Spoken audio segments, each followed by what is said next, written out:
PS story teller कथांचे अनोखे विश्व. सुरुवात करूया कथेला. दिल संभलजा जरा भाग 21. लेखिका प्राची सोळे.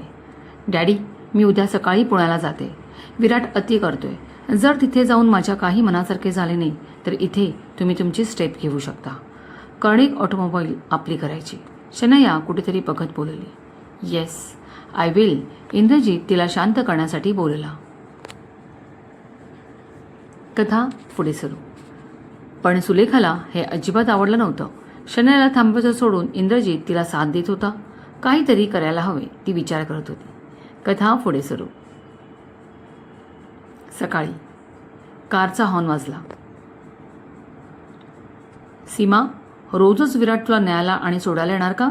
कुसुमने अचानक तिला प्रश्न केला. अजिबात असं समजू नकोस. मी स्पष्ट सांगितले त्याला, मी कारने येणार नाही. शुक्रवारपर्यंतच, मग सोमवारपासून बस. सीमा बोलली.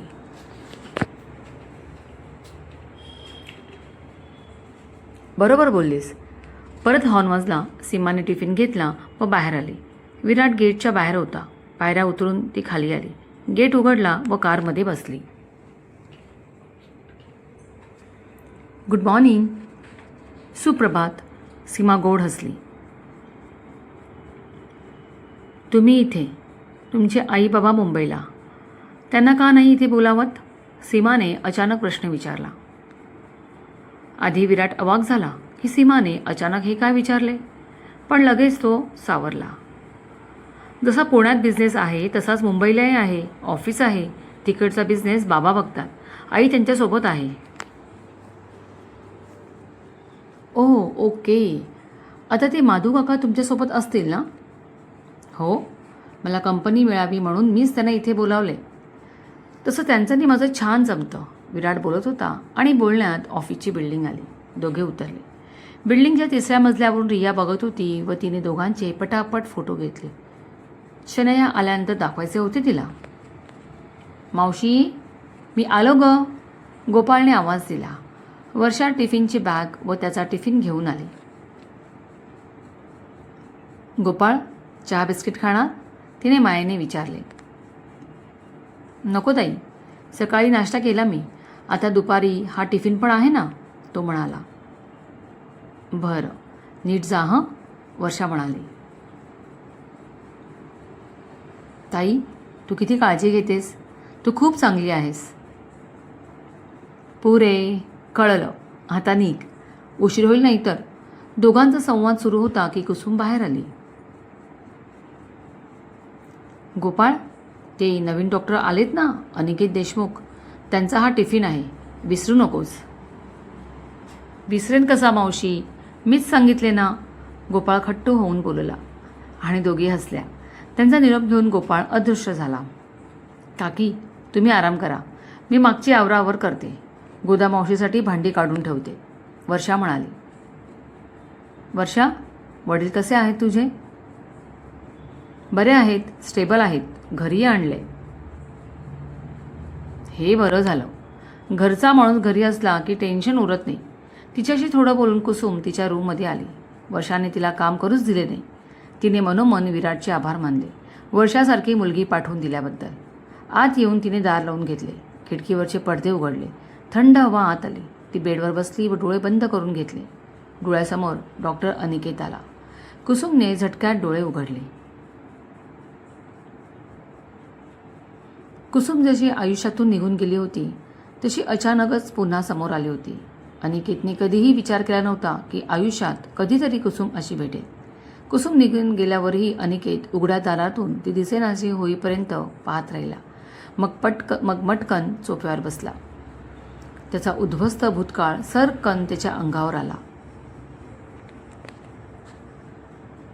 अनिकेत, मी पुन्हा तुला स्पष्ट सांगते, तुझ्याबरोबर मुंबईला मी सुद्धा येणार. कुसुम काहीही ऐकून घेण्याच्या मनस्थितीत नव्हतीच. त्या दिवशी ती रागाने निघून गेली होती. म्हणून अनिकेतने तिची समजूत काढण्यासाठी तिला कदंबाजवळ भेटायला बोलवले होते. ती थोडं समजून घेईल या आशेवर अनिकेत आला होता.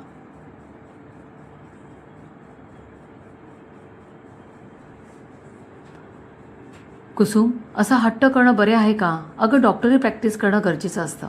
परत मी हॉस्पिटलच्या हॉस्टेलमध्ये राहणार. तिथलं जेवण, खूप काम, तुला कसा वेळ येऊ शकतो? अनिकेतला समजत नव्हते तिला कसे समजवावे. म्हणूनच तर म्हणते ना, आपण लग्न करू म्हणजे काही प्रॉब्लेमच राहणार नाही, कुसुम हट्टाने बोलली. कुसुम, माझं तुझ्यावर खूप प्रेम आहे. लग्न करेन तर तुझ्याशी, शब्द आहे माझा. पण घरी आई बाबा आणि लहान बहीण राधा आहे. तिचं लग्नाचं आई बाबा बघतायत. तिचं लग्न झालं की आपल्याला कसला प्रॉब्लेम राहणार नाही. तोपर्यंत माझी प्रॅक्टिस पूर्ण होते. शेवटी या गावातच दवाखाना सुरू करायचा आहे. अनिकेत खूप मृदू भाषेत तिला समजावत होता. पण यावेळी मात्र ती तिच्या शब्दांवर ठाम होती. अनिकेतने सर्वतोपरी समजावले पण सगळं व्यर्थ. कुसुम जराही बदली नाही. लग्नाचं भूत तिच्यावर होतं. कुसुम, आपलं उज्ज्वल भविष्य मला दिसते. खूप सुखात ठेवेन तुला. आनंदी राहू या गावात. मला साथ दे. अनिकेत गहिवरला. अनिकेत, भविष्य काय आहे हे मला महत्त्वाचे वाटत नाही. मला तुझ्याबरोबर माझा वर्तमान सुखकर करायचा आहे, कुसुम बोलली. कुसुम, 4 दिवसांनी मुंबईला निघतोय. तू आता रागवली आहेस. शांत झालीस की तुलाही पटेल हे? अनिकेत बोलला व झटक्यात तिच्याकडे पाठ करून चालू लागला, डोळ्यात पाणी. अनिकेत, थांब रे, नको जाऊस मला सोडून. आपण लग्न करू. जाणाऱ्या अनिकेतला पाणावलेल्या नजरेने बघत कुसुम ओरडत होती. अनिकेत हळूहळू धुसर होत गेला. डोळ्यात अश्रूंचा पूर आला कुसुमच्या. अनिकेतने आपला विचार नाही केला. आपल्या प्रेमाची किंमतच नाही. कुसुम रागाने थरथरत होती. तिला अनिकेतशी लग्न करायचे होते. पण अनिकेत का नाही म्हणतोय त्याच्या मागची भावना कुसुमला समजत नव्हती किंवा तिला ती समजून घ्यायचीच नव्हती. आपल्या प्रेमाचा अनिकेतने अपमान केला हीच एक गोष्ट तिने मनात ठाम केली आणि त्याच रागाच्या जोरात तिने टोकाचे पाऊल उचलले. घरी येऊन तिने तिच्या वडिलांना ती लग्न करण्यास तयार असल्याचे सांगितले. जो कोणी पहिला मुलगा येईल त्याला तिचा होकार असेल.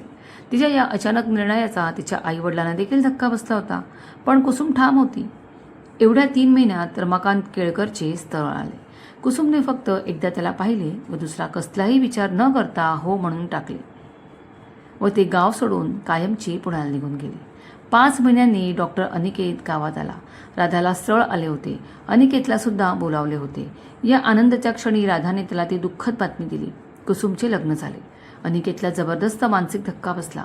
आक्रंदणारं त्याचं मन एकच विचारत होते, कुसुम, का नाही वाट पाहिलीस? का अशी निघून गेलीस?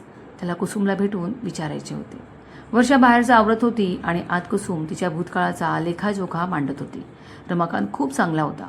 त्याच्याबद्दल नाव ठेवायला जागाच नव्हती. पण कुसुमने एका क्षुल्लक रागापायी स्वतःच्या प्रेमाला अव्हेरले होते. अनिकेतवर राग काढावा म्हणून हट्टाने रमाकांतशी लग्न केले. रमाकांत आयुष्यात आला आणि तिचा भूतकाळ बदलला. तिचं वर्तमान तिचं आयुष्य झालं. रमाकांतच्या प्रेमात ती पूर्ण झाली. त्यांचा संसार छान फुलत होता. तिला आणि त्यांच्या गोंडस मुलीला सीमाला उत्तम आयुष्य मिळावे म्हणून तो झटत होता. पण नियतीला हे मान्य नव्हते आणि त्यांचा फुललेला संसार अर्ध्यावर टाकून रमाकांत हे जग कायमचं सोडून निघून गेला. आपल्या मुलीसाठी मोडलेली कुसुम पुन्हा उभी राहिली. आज नियतीने पुन्हा तिला त्याच भूतकाळाच्या वाटेवर आणून उभं केलं. कदाचित तिने केलेली चूक सुधारण्यासाठी. काकी, काकी, बाहेरून वर्षाचा आवाज आला. कुसुम विचारांच्या कोशातून बाहेर आली. तिने दार उघडले. काकी, झोपला होता की काय? नाही ग, पुस्तक वाचत होती. तू निघतेस का? हो, सगळं आवरून ठेवले, संध्याकाळी येईन. वर्षा, थांब, असं म्हणत कुसुम किचनमध्ये गेली. आज मसाले भात बनवला होता. कुसुमने एका डब्यात मसाले भात भरला व वर्षाकडे दिला. आई बाबांना दे आणि तूही खा. काकी, काही बोलायची गरज नाहीये. ने आणि संध्याकाळी ये वेळेत, कुसुम म्हणाली. हो, येते. वर्षाने तिचा निरोप घेतला. कुसुमला शांतता एकदम अंगावर आली. सीमा असताना घर भरलेलं असे. आता सामान भाजीपाला आणायचा होता. हे काम कुसुमलाच करावे लागणार होते. ती लिस्ट काढायला बसली. दाराची 2-3 वेळा घाईत बेल वाजली. आलो आलो जी, आतून माधू काका ओरडत बाहेर आले. पटकन त्यांनी बंगल्याचे दार उघडले. समोर पाहिले. एक क्षण डोळ्यावर विश्वास बसला नाही. माधू काका, मी भूत आहे का? समोर डोळ्याला गॉगल लावलेली ऐटीत उभी असलेली शनया म्हणाली. तिने माधू काकांना एकेरी हाक मारली होती आणि तिला विराटने चांगलंच खडसावलं होतं. तेव्हापासून ती माधू काकांना रिस्पेक्ट देत होती. नाही लाजाने. नाही, तसं नवं. यात माधू काका पटकन बाजूला होत बोलले. शनाया आत आली. डोळ्यावरचा गॉगल काढून तिने बंगल्यावरून नजर फिरवली. Wow, beautiful house, I liked it. सोफ्यावर बसत ती बोलली. माधू काकांनी तिला पाणी दिले. विराट कुठे आहे? तिने विचारले. तो ऑफिसात गेलाय, संध्याकाळी येईल. तुम्हाला काय देऊ? चहा, कॉफी? त्यांनी विचारले. हो नो, मी चहा कॉफी कुठल्याही वेळी पित नाही. मी डायरेक्ट ऑफिसलाच जाते.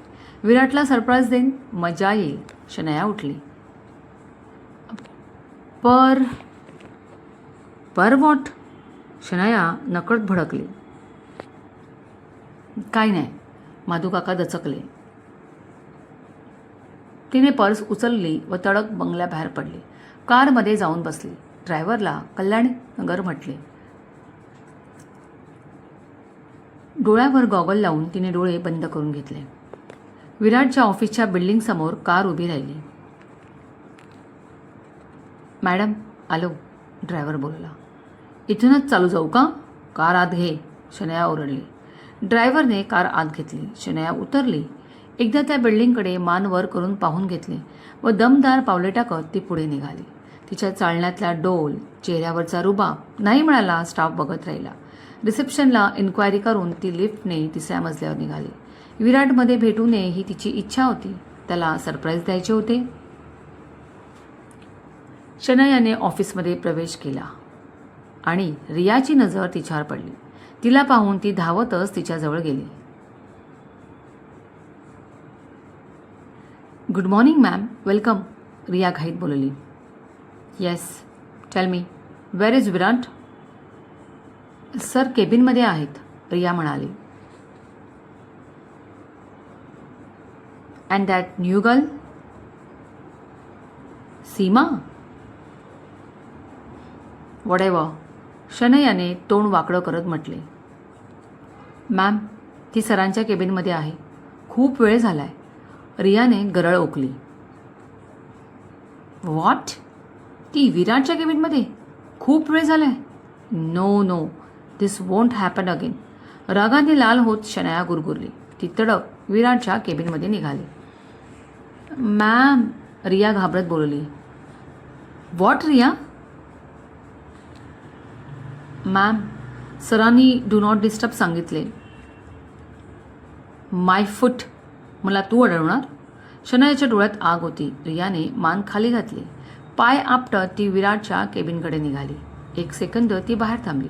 पिऊन उठून उभा राहिला. त्याला शनयाला काही बोलायचं सुचलं नाही. एका क्षणात शनयाने दार ढकलले व केबिनच्या दारात उभी राहिली.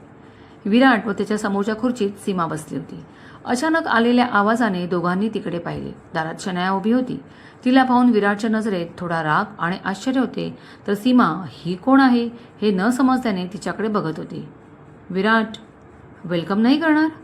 मुंबईहून तुला भेटायला इथे पुण्यात आले, शनाया शब्दावर जोर देत बोलली.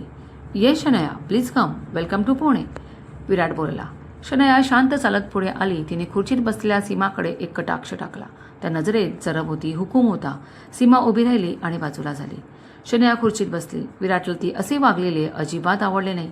त्याने तिला 1 मिनिटातच तिची जागा दाखवली असती, पण सध्या तो तसे करू शकत नव्हता. सीमा, ह्या फाईल्स घेऊन जा. मी सांगितलेले पॉईंट्स पुन्हा चेक कर, नंतर डिस्कस करू, विराट बोलला. Yes sir, sure. सीमाने फाईल्स उचलल्या व बाहेर जाऊ लागली. Hey wait, if I am not mistaken you are a newly appointment, right? शनयाने सीमाला न्याहाळत विचारले. येस. सीमा इतकंच बोलली. तुला माहिती मी कोण आहे? सीमा काही बोलेल नाही. आय थिंक विराट सरांनी सांगितले नसेल, मी सांगते. मी वुड बी मिसेस विराट कर्णिक आहे, विसरू नकोस. सीमाने शनयाकडे पाहिले. तिच्या नजरेतला जाळ तिला भाजून गेला. येस मॅम, सीमा बोलली व पटकन केबिनच्या बाहेर गेली. आता विराटचा राग उकळू लागला. शनयाच्या आगाऊपणाची त्याला चीड आली. हे कधी डिस्कस केलंस? आत्ता का? विराटने रागाने म्हटले आणि शनयाने त्याच्याकडे तिची थंड नजर फिरवली. लिस्टप्रमाणे सगळं सामान घेतलं. तिने 3 शॉपिंग बॅग भरल्या. सीमाच्या पश्चात कुसुम पहिल्यांदा बाजारहाट करत होती. सामान घेऊन झाले, आता रिक्षा बघायची होती. जेव्हा हव्या तेव्हा रिक्षा मिळत नाहीत हे सीमाच्या तोंडून तिने खूप वेळा ऐकलं होतं. रिक्षा मिळते का ते ती पाहू लागली आणि तिच्या अगदी बाजूला एक कार येऊन थांबली. तिने चमकून पाहिले. काच खाली करून डॉक्टर अनिकेत देशमुख वाकून तिच्याकडे बघत होता. बसात, सोडतो तुला, अनिकेतने म्हटले. पण त्याचे शब्द तिच्या कानात घुसले की नाही कळत नव्हते. ती फक्त अनिकेतकडे पाहत होती, पुन्हा नव्याने. क्रमश. कथा कॉपी करण्यास सक्त मनाई आहे. कथेचे सारे हक्क लेखीकडे सुरक्षित. कथा लिखित व आवाज तुमचीच प्राची सोडे. कथेला लाईक करा, हाईप करायला विसरू नका. सबस्क्राईबर वाढू दे. चांगल्या चॅनलला वाढवण्यासाठी तुमची मोलाची मदत मला मिळू दे. मनपूर्वक धन्यवाद. काळजी घ्या.